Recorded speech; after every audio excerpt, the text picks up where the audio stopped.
मेरे प्यारे देशवासियों, कैसे हो आप लोग। चलिए मुद्दे पे आते हैं।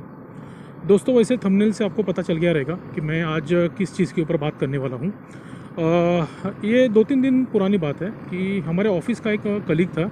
हम लोग ऑफिस के बाहर ही बैठे थे, थोड़ा सा टाइम पास कर रहे थे, बातें कर रहे थे, और उस टाइम में वो हमारे साथ भी खड़ा था। और कुछ देर के बाद अभी टाइम हो गया था निकलने का, घर जाने का, तो मैं फिर ऑफिस से निकला। तो निकल रहा था तो मैंने ऑफिस के जो फ्रंट डेस्क पे देखा कि एक एसबीआई बैंक का एक नोटिस आया हुआ था। तो सब लोग उसको देख रहे थे, खड़े थे, तो मैंने भी देखा, तो उसी का उसके ऊपर नाम था, ये बैंक की नोटिस थी। और उसमें था कि मतलब 3 लाख रुपए का कुछ लोन था जो उसने अभी तक पे नहीं किया है। एक्चुअली लोन 4 लाख रुपए का था, वो जो बाद में उसने मुझे बताया।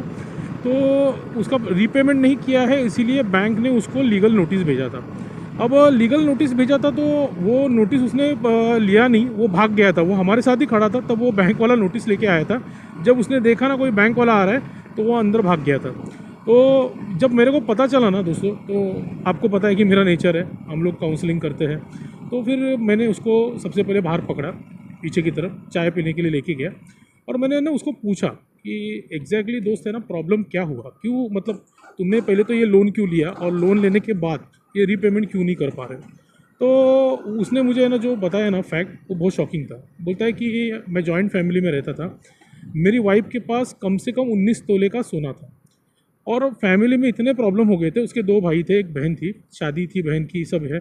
तो उस चीज़ की वजह से ना वो इतना मतलब प्रॉब्लम में हो गया था, उतना प्रॉब्लम में हो गया था कि उसकी वाइफ ने ना, वो मुझे बता रहा है कि 19 तोला सोना पूरा बेच खाया। और वो बेच के उसने साहूकार से पैसे उठाती रही।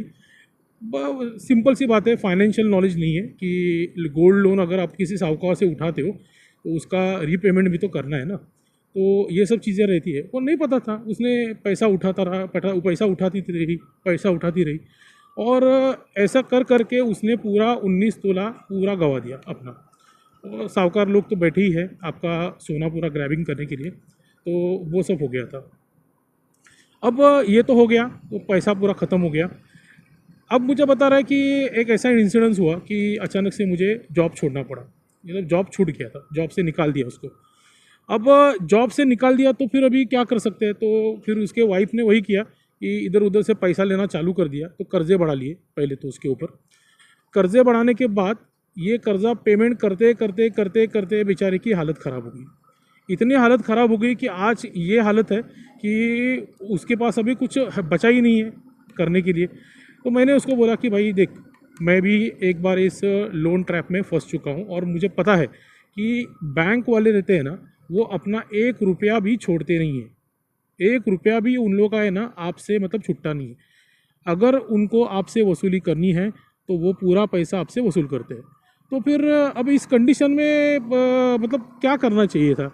तो मैंने उसको वही बोला कि भाई तू क्या कर कि घर से अगर कोई ज्वेलरी मिलती है या कोई चीज़ रहती है तो उसको निकाल के ना, तो सबसे पहले ये पेमेंट कर दे। अब ये पेमेंट अगर तू नहीं करेगा ना, तो सबसे बड़ी बात क्या है कि बैंक वाले तो छोड़ेंगे नहीं, वो तुमको परेशान करेंगे। तुम अगर फ़ोन नहीं उठाओगे तो तुम्हारे दोस्त लोगों को, तुम्हारे कलीग्स को, सबको परेशान करेंगे, क्योंकि उनको पता रहता है आप किधर काम कर रहे हो। वो आके ऑफिस में बैठ जाएंगे, फिर आप क्या करोगे बताओ, आप काम कर पाओगे क्या। तो बोल रहा है कि यार ये तो अभी पॉसिबल नहीं हो रहा है मेरे को, मतलब इसका रीपेमेंट करना। तो मैंने ना उसको एक फैक्ट पूछा, भाई तू अकेला कमाता है, चल ठीक है, तेरे को 20-25-30 हज़ार रुपया पगार मिलता है, छोटा मोटा इंसेंटिव्स मिलता है। तो ये सब करके तेरा तो मतलब घर का खर्चा तो निकलता रहेगा ना सब। तो फिर तू क्यों नहीं कर पा रहा है। तो उसने बोला कि नहीं, हमारा फैमिली डिस्प्यूट की वजह से मैं अभी रेंटल इसमें रहता हूँ, रेंटल होम में रहता हूँ। तो रेंटल होम में रहने के कारण अभी सबसे बड़ी दिक्कत उसकी ये हो गई है। देखो सिटीज़ में दोस्तों, रेंटल का जो मतलब स्ट्रक्चर है ना, बहुत महंगा हो गया है। मतलब 10 हज़ार रुपये का उसका मतलब भाड़ा जाता ही है नॉर्मल लोगों का। तो इसने बोला कि मैं छोटा सा रूम में रहता हूँ, मेरी बीवी, मेरा बच्चा और मैं, और कम से कम 7-8 हज़ार रुपये तो हमारा महीने का उसका रेंटल में निकल जाता है। तो उसकी जो कमाई हो उसमें तो 7-8 हज़ार या 9 हज़ार रुपये तो उसका रेंटल में जा रहा है, और बाकी का भी वो अभी अलग से रह रहा है। तो बाकी के भी तो खर्चे हैं ना, जैसे गैस सिलेंडर है, लाइट बिल है, सोसाइटी का मेंटेनेंस है, तो हर चीज़ का मतलब उसके ऊपर बर्डन हो गया। तो मैंने उसको बोला कि भाई अभी तेरा बच्चा कितना छोटा है। तो उसने बोला ये 6-7 साल का बच्चा है, मतलब अभी फर्स्ट या सेकंड स्टैंडर्ड में कुछ है उसका बच्चा। तो मैंने उसको बोला फिर तेरी वाइफ जॉब में क्यों जाती नहीं है, क्योंकि अगर तू तेरा बच्चा मतलब स्कूल जा रहा है तो उतना टाइम तो तेरे वाइफ को मिल जाता है ना, वो घर पे बैठ के करेगी क्या, तो उसको बोलो ना तुम जॉब करो करके, कुछ तो करो। तो वही बात पे है ना उसका एकदम मुंह एकदम मतलब ऐसा शांत हो गया, एकदम मुंह देखने लायक था उसका। वो बोलता है यार वो कुछ करती नहीं है, और कुछ बोलो तो फिर झगड़ा करती है, कुछ समझ के लेती नहीं है, घर पे रहती है, मेरी सैलरी को ऊपर काम सब चल रहा है, उसको कोई जॉब ही नहीं करना है, कुछ करना ही नहीं है। तो मैंने बोला यार पढ़ी लिखी तो है ना, बोलता हाँ पढ़ी लिखी है, इंग्लिश भी आता है। मैं बोला अरे अगर पढ़ी लिखी है, इंग्लिश आती है, तो कहीं पे भी 10-15 हज़ार की नौकरी मिल जाती है ना, कुछ नहीं तो वो रिसेप्शनिस्ट का जॉब कर सकती है। रिसेप्शनिस्ट जो रहती है कोई भी कंपनीज की, तो कोई भी पर्सन आता है उनको वेलकम करती है, वैसे जॉब भी मिल जाता है। 15-20 हज़ार रुपये तो उनको भी तो पगार मिलता है ना, 10 से 15 हज़ार तो कैसे भी करके मिल जाएगा उसको पगार। तो वो बोलता है कि उसको करना ही नहीं है, वो बच्चा संभालती है बस, बाकी कुछ करना नहीं है, सब मेरे ऊपर ही बर्डन डाल दिया है, मैं अकेला क्या क्या करता रहूँ। दोस्तों ये बहुत बड़ी समस्या है। आजकल की जो लड़कियां है ना, अभी की जो जनरेशन है वो तो इससे भी वर्स्ट है। मतलब पहले की जनरेशन तो वर्स्ट, हमारी जो जनरेशन है वो धीरे धीरे वर्स्ट हो गई थी, मगर इसके बाद की जो आज की जनरेशन है जिनको जेन जी बोलते हैं, ये जनरेशन में जितने भी लड़के लड़के लोग हैं ना, ये लोग बिल्कुल अंडरस्टैंडिंग नहीं है। वो अपने प्लेजर के लिए, अपने मज़े के लिए अपने पार्टनर की पूरी ज़िंदगी बर्बाद कर सकती है। ये इस तरीके का टेंडेंसी है लोगों का। अब आप सोचो कि उसको 20-25-30 हज़ार रुपया पगार है समझो, अगर उसकी बीवी भी 15 से 20 हज़ार रुपया कहीं से भी मतलब इनकम सोर्स उसने जमा करके रखा रहता, तो आज इन दोनों को इतना बड़ा प्रॉब्लम आता क्या? क्या इस ये लोन वाला बंदा घर से ऑफिस तक आपको पहुंचता क्या? वो लोन वाला बंदा घर पे भी जाता है तो बीवी को कुछ नहीं कर सकता, क्योंकि एज़ पर इंडियन लॉ आप किसी लेडीज़ को कोई भी तरह से मतलब हरासमेंट नहीं कर सकते हो, उनको आप कहीं भी प्रेशराइज नहीं कर सकते हो कि आप पैसा पे करो करके। तो इस फैक्ट की वजह से क्या होता है कि बहुत सारे बैंक वाले ना वो लेडीज़ लोगों को आज के टाइम में लोन भी नहीं ले रहे, क्योंकि रिकवरी नहीं कर सकते ना लेडीज़ लोगों से। तो ये उसके घर पे जाते हैं, वो कुछ नहीं कर पाते, क्योंकि लेडीज़ लोग हैं, वो ज़्यादा से ज़्यादा 2-3 चीज़ बोल के आते हैं। और रेंट पे रहते हैं तो इनको भी कोई शेम नहीं है, खुद का घर रहता है तो इंसान को थोड़ा सा ये रहता है, शेम रहता है कि भाई कोई बोल देगा, देख लेगा आजू बाजू वाला, तो हमारी इज्जत जाएगी। और रेंट पे जो रहता है उसको क्या इज्जत है बताइए। तो ये इसकी हालत है। मैं वही सोच रहा हूँ, मतलब यार देखो, कर्जे लेना तो उसने गलती किया, इसका तो गलती है कि अगर तुम्हारी फाइनेंशियल कंडीशन इतनी अच्छी नहीं थी, तुमको पता है कि तुम्हारी फैमिली बढ़ रही है, तुम्हारी वाइफ अगर ज़्यादा कोई कंट्रीब्यूशन नहीं दे रही है, तो तुम्हें एटलीस्ट लोन तो नहीं निकालना चाहिए था। बट अभी वो बोल रहा है कि वो सर्कमटेंसेस ही बन गए थे ऐसे कि मैं कुछ नहीं कर सकता था, मुझे लोन लेना ही पड़ा, पैसा नहीं रहता तो फिर मैं घर कैसे चलाता, बाकी सब चीज़ें रहती है। तो हम लोग समझ सकते हैं कि ये सब प्रॉब्लम है, इसमें हम कुछ नहीं कर सकते, ये तो फैक्ट है। बट एटलीस्ट उसकी वाइफ को तो समझना चाहिए कि यार कुछ तो जॉब करो, कुछ तो करो, अपने हस्बैंड को, अपनी फैमिली को कंट्रीब्यूशन करो। आज समझ लो मतलब एक सबसे मतलब वर्स्ट कंडीशन में आपको बताता हूँ, अगर इसको कुछ हो जाए, क्योंकि इसकी हालत ऐसी हो गई थी, ऐसा मेरे बाजू में बैठा था और इसे आँख इधर उधर कर रहा था, मतलब इतना चंचल हो गया था। तो मतलब वो इतना डर गया था, क्योंकि बार बार वो रिकवरी वाले उसके पीछे पड़े थे, ऑफिस में, घर पे, वो उनसे भाग रहा था। जैसा चोर कैसा रहता है ना, उस तरीके की इसकी हालत हो गई थी। मतलब लोन तो उठाया, ईएमआई कुछ महीने तो भरा है उसने अच्छे से, बट बीच में वो कंडीशन हो गई थी, ईएमआई नहीं भर पाया, जॉब चली गई थी। ये जॉब में लगने के बाद होता है मैं धीरे धीरे ईएमआई भर रहा हूँ, बट पीछे का रिकवरी तो बहुत है। और बैंक का एक स्ट्रक्चर रहता है कि भाई तुमने एक ईएमआई नहीं भरा तो उसके ऊपर ये लोग इतना ब्याज लगाते कि आप मतलब पूछो ही मत। इससे ये भर के ही आदमी की मतलब है ना ज़िंदगी ख़त्म हो जाएगी। तो दोस्तों आज का जो प्रैक्टिकल ब्लॉग था उसमें मैं मतलब यही आपको बताऊंगा कि अगर आपके पास कैपेसिटी नहीं है रीपेमेंट करने की तो कोई भी कर्जा मत लो। बैंक वाला 1 रुपया भी पैसा छोड़ता नहीं है, वो आपसे पूरा निचोड़ के लेगा, नहीं तो आपका सिविल ख़राब कर देगा।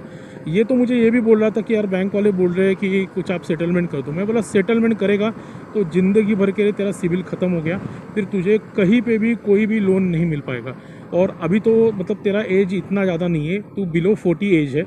आगे जाके अगर तेरे को कभी भी लोन का ज़रूरत पड़े तो उस टाइम में तेरा प्रोफाइल इतना ख़राब रहेगा कि तुझे कोई भी बैंक वाला लोन देगा नहीं। तो गलती से भी है ना दोस्तों, कोई भी बैंक का सेटलमेंट नहीं करना है।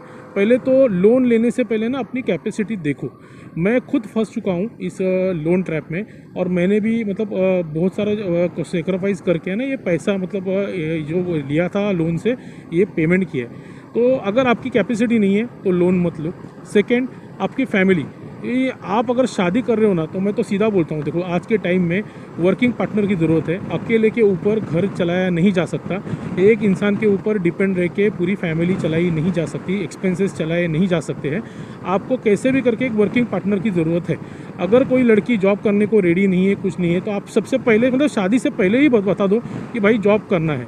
क्योंकि इसने गलती क्या किया था, शादी से पहले इस तरीके से कोई बात नहीं की थी वाइफ से कि भाई तुम्हें शादी के बाद जॉब करना पड़ेगा। तो अभी वही पॉइंट लेके वो बीवी उसकी बैठ गई कि भाई आपने तो कभी मुझे बोला नहीं था कि मुझे शादी के बाद जॉब करना पड़ेगा, आप अभी मेरे को फोर्स कर रहे हो। तो इससे उन दोनों के बीच में थोड़े डिस्प्यूट्स बढ़ रहे हैं। ये उसने मेरे को बात फैक्ट बताई। तो ये गलती आप मत करो। शादी करनी है, वर्किंग पार्टनर चाहिए भाई, जॉब करो, 5-10 हज़ार 15 हज़ार कुछ तो कमाओ, अपने खर्चे निकालो, अपने बच्चे के आधा खर्चा तो निकालो, घर की आधी जिम्मेदारी आपको निकालनी पड़ेगी। अगर घर पे रह के आपको इतनी बड़ी ज़बान दिखानी है, जैसे कि आप सब मालिकिनी हो घर की और सब चीज़ की, तो आपको फिर जॉब करना पड़ेगा। आपके एक्सपेंसेस दोस्तों आपको निकालने ही पड़ेंगे। तो हर लड़की को शादी से पहले ये क्लियर करो कि भाई आपको जॉब करना पड़ेगा, मुझे कंट्रीब्यूशन करना पड़ेगा, मेरे अकेले के ऊपर घर नहीं चलेगा। क्लियर कर दो। नहीं करनी है शादी, नहीं करनी है शादी, उसको अगर चाहिए बैठ के खाना है ज़िंदगी भर, तो वैसे हस्बैंड को ढूंढती रहेगी। कसम से आपकी तो लाइफ मतलब हेल नहीं बनेगी ना। आज आप मर के काम कर रहे हो, बीवी बैठ के आराम से मज़े मार रही है, आप मर के एक्सपेंसेस लगा रहे हो, उसको कोई फ़र्क नहीं पड़ता है। वो घर पे बैठी है, घर पे बैठ के क्या है सोचती रहती है, अपने मम्मी डैडी से बात करती रहेगी, दोस्तों से बात करती रहेगी, वही काम करती है ना।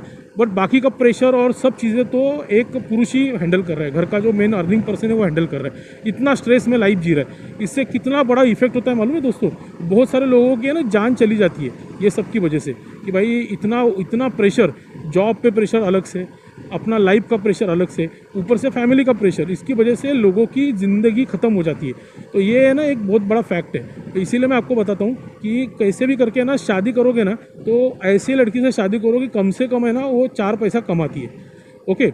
सेकेंड, आपको हमेशा अपनी फैमिली के साथ जुड़ के रहना है, क्योंकि आज के टाइम में ना ऐसी हालत हो गई है कि आप विदाउट फैमिली अगर आप रहोगे ना तो बहुत दिक्कतें बढ़ गई है यार। अकेले रह के ना मतलब कोई मतलब नहीं बचा है। मतलब आज के टाइम में आप देखोगे ना कोई मतलब नहीं बचा है। अकेले रह के क्या होता है मालूम है, सब एक्सपेंसेस है ना डबल हो जाते हैं, बहुत डबल हो जाते हैं। आप क्या क्या करते रहोगे बताओ, क्या क्या करोगे आप, कितना कितना पैसा भरते रहोगे। रेंट का इतना ज़्यादा मतलब लेवल बढ़ गई है ना, आप नहीं कर सकते, सर्वाइव नहीं कर सकते आज के टाइम में। तो आपको क्या करना है भाई, जितना हो सकता है फैमिली के साथ रहो, ट्राई करो कि आपकी अगर बड़ी फैमिली है, मम्मी डैडी है, उनके साथ रहो, अच्छे से रहो ना। तो मम्मी डैडी का जो घर रहता है उसमें आप आराम से रह सकते हो, एक्सपेंसेस थोड़े कम हो सकते हैं। और अगर आपको लगता है कि चलो घर छोटा है, आपकी फैमिली साइज़ बड़ी है, आप नहीं उधर मतलब कंफर्टेबल हो, तो फिर आपको इस तरीके का घर लेना है मतलब रेंट से कि जो आपके कैपेसिटी में हो। मतलब आपकी इनकम समझ लो 25,000 रुपया है, तो कम से कम आप है ना ऐसा घर लो कि 5-6 हज़ार या 7 हज़ार के अंदर रहे, ताकि है ना आपका मंथली एक्सपेंसेस है ना बहुत ज़्यादा ना हो जाए। क्योंकि बहुत ज़्यादा मंथली एक्सपेंसेस से क्या होता है मालूम है, इंसान सिर्फ जॉब करता है, कमाता है और उतने ही पैसे के ऊपर सिर्फ सर्वाइव करता रहता है। उससे ज़्यादा उसकी लाइफ ही कुछ बचती नहीं है। ना ही वो कभी अगर आपको लगे कि थिएटर जाना है, पिक्चर देखना है, अभी देखो पुष्पा पिक्चर आ गया नया सेकंड पार्ट, उसका 2-2 हज़ार 3-3 हज़ार रुपये का टिकट है। आप बताओ आज के टाइम में कितने ऐसे वर्किंग पर्सन हैं जो फैमिली वाले लोग हैं, जो लोग 2,000 रुपये का एक पर्सन का टिकट आज के टाइम में बेयर कर पाएंगे। तो आपको फैमिली लेके जानी, समझ लो हस्बैंड वाइफ भी चले गए तो 4,000 रुपये चला गया। 25,000 की सैलरी में अगर 4,000 रुपया अगर फिल्म का टिकट में जाएगा, बाकी का खर्चा अलग ना, बाहर जाओगे तो खर्चा होगा, कैसे परवड़ेगा बताओ, नहीं परवड़ेगा। तो आज के टाइम में ना दोस्तों वर्किंग पार्टनर होना ज़रूरी है, ताकि आपके है ना जो एक्सपेंसेस है ना उनको मतलब इनको कंट्रीब्यूशन मिल जाए कोई। तो 20-25 हज़ार रुपया कमाने वाली अगर आपकी वाइफ हो, आपका भी 20-25 हज़ार रुपया पगार है, तो दोनों का मिला के 50 हज़ार रुपया इनकम हो गया ना। तो उसमें तो आप आराम से रह सकते हो। आपके जो रेंट इनकम है वो रेंट दे सकते हो। उसके बाद अगर आपको घर में कोई खर्चे होते हैं वो सब आप बेयर कर सकते हो ना। 50 हज़ार रुपया तो बहुत हो जाता है 2-3 लोगों के लिए। पर वही अगर आप सब लोग 25 हज़ार की सैलरी में, आपको वाइफ भी आपको कुछ काम नहीं कर रही है, घर पे आपके ऊपर बोझ है, तो फिर बहुत दिक्कत हो जाती है ना दोस्तों। तो यही मतलब कारण है कि हमेशा है ना वर्किंग पर्सन से ही शादी करो, क्योंकि अगर वर्किंग पर्सन से शादी करोगे तो ही आपकी लाइफ में बहुत सारी अच्छी चीज़ें होने के चांसेस है। आपको जो फाइनेंशियल प्रॉब्लम्स है वो ना होने के चांसेस है, क्योंकि आपकी वाइफ आपको कंट्रीब्यूट करेगी। तो दोस्तों इस वीडियो को अभी हम लोग एंड करते हैं, वापस मिलते हैं नए टॉपिक के ऊपर। Best of luck.